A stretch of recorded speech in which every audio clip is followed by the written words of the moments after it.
अरे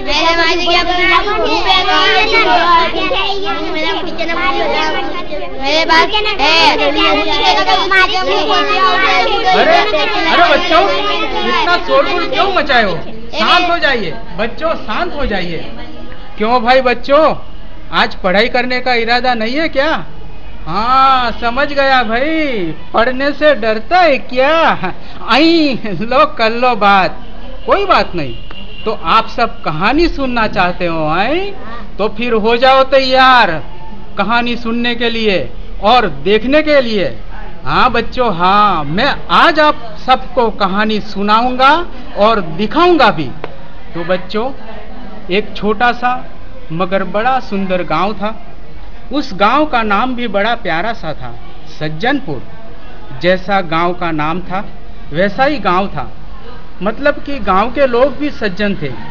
हाँ तो बच्चों, जिस गांव में सज्जन लोग रहते हो उस गांव का नाम क्या होना चाहिए? सज्जनपुर।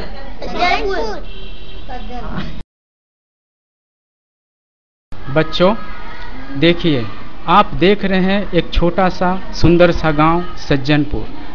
बच्चों, इस गांव के नज़दीक में एक संत अपनी छोटी सी कुटिया में रहते थे।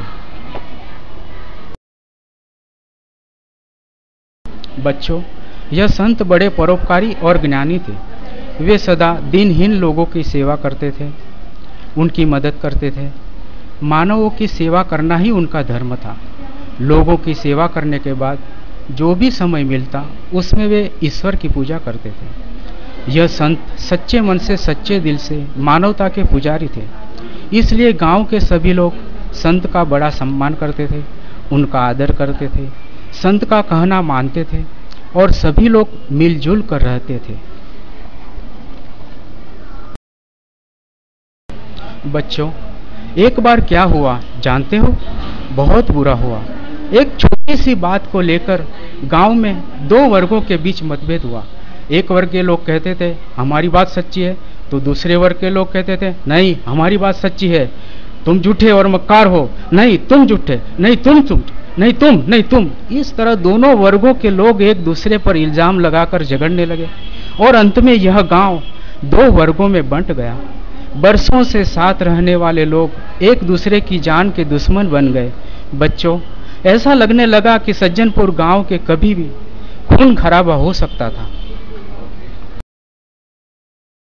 बच्चों, गांव में दो वर्गों के बीच मतभेद हुआ। इस बात का पता जब संत को चला तब उन्हें बहुत दुख हुआ। उन्हें समझ में नहीं आ रहा था कि गांव में होने वाले संघर्ष को कैसे रोका जाए। संत अपनी कुटिया के सामने पेड़ के नीचे बैठे और इसका समाधान सोचने लगे। सोचते रहे और सोचते सोचते उन्हें जैसे इस समस्या का समाधान मिल गया। बच्चों, एक दिन रोज की तरह संत अपनी कुटिया के बाहर पेड़ के नीचे बैठे हुए थे। तब गांव के एक समुदाय वर्ग के लोग आए। इसके कुछ समय बाद दूसरे समुदाय के लोग भी आ गए। संत ने देखा कि आज गांव के लोग एक साथ नहीं बैठे, दोनों वर्गों के लोग अलग होकर बैठे, एक दाईं ओर तो दूसरा बाईं ओर, बीच में रास्ता खाली है। संत ने उनसे यहाँ आने का प्रयोजन पूछा, कारण पूछा कि भाई आप लोग यहाँ क्यों आए हो? तब दोनों वर्गों के लोगों ने कहा कि वे यह जानना चाहते हैं कि आप किस पक्ष में हो। संत जी, हम जानना चाहते हैं कि आप किसके पक्ष में हो। इस पर संत धीरे से मुस्कुराए और बाद में बोले, मैं तुम्हारे प्रश्न का उत्तर दूंगा, मगर इससे पहले तुम्हें कुछ दिखाऊंगा और तुमसे एक सवाल पूछूंगा। जिसने भी उसका जवाब दिया मैं उसी के पक्ष में शामिल हो जाऊंगा। ठीक है। तब गांव वालों ने हाँ कहा। तब संत बोले, आप लोगों से पहले मैं एक निवेदन करना चाहता हूँ। इस कुटिया के आंगन में वही लोग रुके जो अपने आप को मानव मानते हो, जो अपने आप को असुर व शैतान मानते हो वे उठकर चले जाएं। सब ने संत की बात सुनी, लेकिन दोनों पक्षों में से एक भी व्यक्ति उठकर नहीं गया। सब उत्सुकता से संत की ओर देखने लगे। यह देखकर संत बोले, आप सब अपने आप को मानव मानते हो, यह मेरे लिए खुशी की बात है। कहकर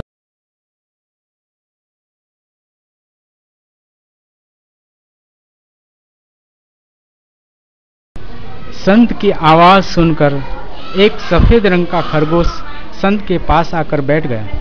संत ने उसे गाजर खाने को दी, लेकिन गाजर खाने के बजाय खरगोश कभी संत की ओर तो कभी इधर उधर देखने लगा। बच्चों, जैसे खरगोश किसी को ढूंढ रहा हो।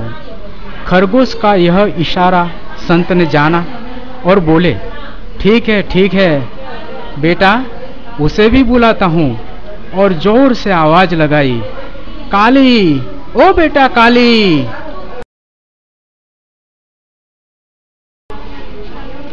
बच्चों, संत की आवाज सुनकर काले रंग की एक बिल्ली लोगों के बीच बने रास्ते से दौड़ती हुई संत के पास चली आई।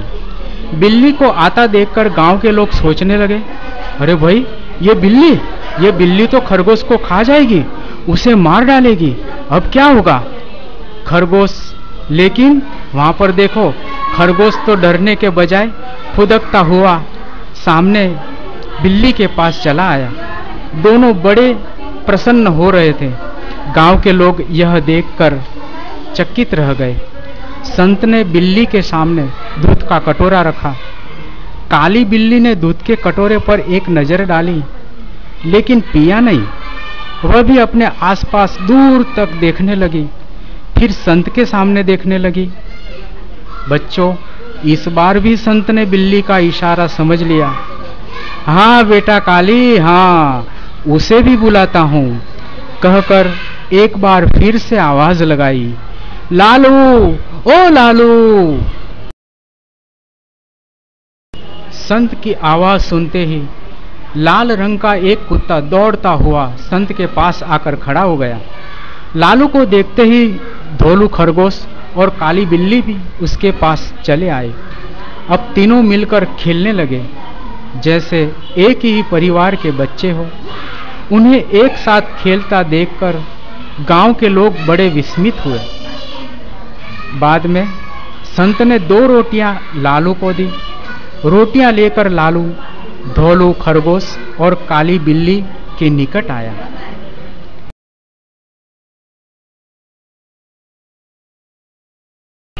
बच्चों, अब तीनों पशु खुश होकर संत की दी हुई चीजों को एक साथ बैठकर खाने पीने लगे। गांव के लोग उन्हें आश्चर्य से देखने लगे। संत अब लोगों से बोले, देखो भाई, आप सबने देखा कि विरुद्ध स्वभाव वाले पशु भी आपस में मित्र बन गए हैं। अब संत ने प्रश्न पूछा, ये प्राणी अपना स्वाभाविक बैर भाव भूलकर दोस्त क्यों बन गए? संत का प्रश्न सुनकर गांव में दोनों वर्गों में आपस में खुसुर पुसुर होने लगी। किसी को भी इस प्रश्न का जवाब नहीं मिला। हैरान से रहकर सब संत की ओर देखने लगे। गांव वालों को खामोश देखकर संत बोले, आप सब मेरे प्रश्न का जवाब नहीं दे सकते, ठीक है ना? देखो, मैं आपको बताता हूं। ये तीनों प्राणी बचपन से ही एक साथ रहे हैं। साथ साथ रहने की वजह से इनके अपने स्वभाव में जो शत्रुता थी, उसके स्थान पर मित्रता, प्रेम की भावना पैदा हो गई। इनका त्याग देखिए कि एक दूसरे के बिना खाना भी नहीं खाते। ये पशु